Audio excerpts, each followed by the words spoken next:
So in this topic, we'll talk about selecting a managed switch. Anyone familiar with the process, it can be somewhat daunting because there's such a long list of available options. Just as Rockwell, we have 2000s, 2500s, 5700s, 5800s, 5400s, 5410s. So why are there so many options, and what do we need to really focus on when we're going to pick a switch for our system? So here are a few critical factors to consider. The vendor. Who's going to support it, and are they compatible with others? So when you're setting up your network, inherently there will be a couple challenges and hiccups that or even just questions you have to ask. Who are you going to be able to call to talk through those issues? As ESNE, we certainly pride ourselves on focusing on support. We also have Rockwell backing up anything that's related to Stratix switches. From a compatibility side, like I said earlier, Cisco is very, very prevalent in the IT space. A lot of IT professionals are very comfortable with Cisco. Cisco certifications are way more prevalent than a competitive would be. So the fact that these are actually built on the Cisco platform kind of gives us that best of both. Supported for the industrial environment, but using Cisco protocols that are going to work with the IT environment. Layer 2 or Layer 3. Will this route between networks and VLANs? So Layer 2, for those of you not familiar, is actually only talking about MAC addresses. So most switches only understand MAC addresses, and that's not what most people would think of straight away.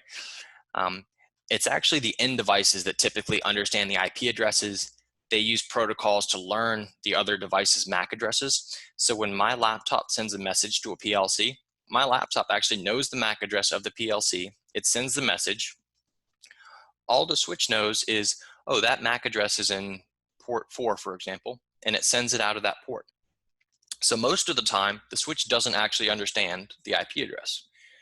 When it does need to understand the IP address is if we have to go between networks. So if I'm on my 192.168.1 network and I have to get over to a 172.16.30 network, and I'm not using something like translation, if I just want to do what's called a routing and route from one network to another network, the switch has to understand, okay, 192.168.1 is coming out of this port, and to get to this other network, we can go out of a different port or even over to a different router. So when we talk about Layer 3 switches, sometimes previously they were known as just as routers. They were meant to route. Now we have some stuff that kind of combos both functionalities into one device. So a Layer 2 switch is going to be our typical switch, just routing traffic. A Layer 3 is going to be able to route between two different networks. Do you want it to be expandable? A lot of our switches have a fixed number of ports. It's adjustable. So one of the reasons that there's so many choices in the lists are, do you want 10 ports, 20 ports, 6 ports? So we have the fixed configured options, and then we also have the expandable options. That's a new option in the Stratix 5800. Previously, it was in the Stratix 8000. We work in the industrial environment. We want to have switches that are made for the industrial environment. Switches that are made to last a long time. They're made for high temperatures. They're made for vibration. There's going to get a little dust in there. We want to make sure we have equipment that is suited for our environment. We don't want to have an off-the-shelf, less expensive switch taking down a critical process just because it's not rated for the environment. We actually also have additional on-machine options where they can actually exist outside of even an enclosure. What speed do we need? This has evolved over time. A lot of what we deal with is now currently on 100 megabit and gigabit, but we do have offerings getting into 10 gigabit as well. So as we evolve and as we pass more and more data, what does our backbone need to look like? How fast do we need to pass this information back and forth, or how much information do we have to pass back and forth? The more we have, the more speed is going to matter. What connections are we going to need? Is it going to be copper only, or are we also going to have fiber? Fiber might be used for longer runs or for eliminating machine noise. And finally, how are we going to mount it? Is it going to be in a rack, a server rack, or are we going to have it on DIN rail? So when we look at the whole portfolio, I hope this helps a little bit. Yes, we have options, but they're really each meant to live in certain categories.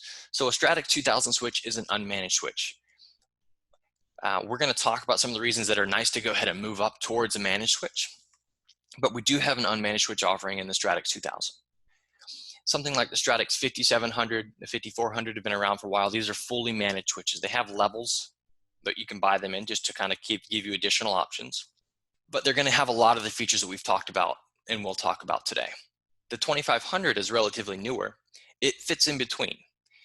It's managed, but it doesn't have all of the same features as the 5700. It's meant to bridge that gap when you need some of the features, but possibly not all the bells and whistles. And then as we go up towards the top, we're going to get towards the high performance side. These are going to be potentially all gigabit or even all gigabit and 10 gigabit. You'll see we have a rack mounted option. These can all exist and fit in the same architecture. There's not necessarily a reason to go with only 5700s or only 5400s or only 2500s. It really should be looked at for the application.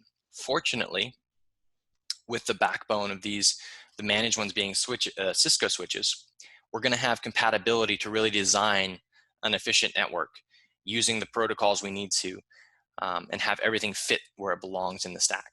So here's one of those lists I was talking about. Now you can see it seems like a lot of devices, but what we're really breaking down is how many ports do we need?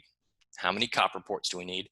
When you see combo ports, what that means is you've got a port that can be either copper or use an SFP. SFPs are small form pluggables. We typically use those when we have fiber. Copper will auto negotiate speed. So if I have two devices talking and I have a copper Ethernet cable connecting them to, for example, a Cat6 cable, they will negotiate amongst themselves the speed in duplex.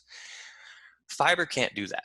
So when you're looking at fiber and SFPs, it's important to go ahead and look at what speed are you going to need and what type of fiber. Is it multi-mode? Is it single mode? And we actually specify that and buy that ahead of time for the devices we need. That's why SFPs are left as blank slots, because it could very well adjust depending on the fiber that you need. Some of these can do power over Ethernet, power certain devices just directly over the Ethernet cable only. There's an option with the type of software that we're going to have. On the right, you'll see that there are the differences between the light and the full software. Some of these features we'll talk about. And then additional functions like device level rings, conformal coding, network address translation, and SIP sync. We haven't talked about SIP sync. SIP sync is for typically used in motion systems. It's going to coordinate all of the clocks amongst each other, and it's also going to account for the time delay it even takes to switch a packet from one device to another device to another device. With the time-sensitive systems, accounting for that time is going to be critical. So in our case, we're looking at a Stratix 5700 10-port with full firmware, and that's what we'll be covering in our hardware demo. Here's another example with a 5400. Different options. You'll see with the 5400, we can actually have something like a true layer 3 switch. So the layer 3 switch is going to have some routing options. The 5700 has something called inter-VLAN routing, which you'll see in the full firmware list. Inter-VLAN routing allows networks plugged into the same switch to route between each other, but they have to be both plugged into the same switch. True layer 3 can route, it's called dynamic routing. It can route between other networks, other switches. It doesn't all have to be plugged into the same switch. And then you'll see there's additional options for the SIP sync, for the network address translation, for DLR. And there's also going to be significantly more gigabit options with the 5400. So we could keep going into others, but what I want you to really understand here is just how to break down these charts for what you're really going to need.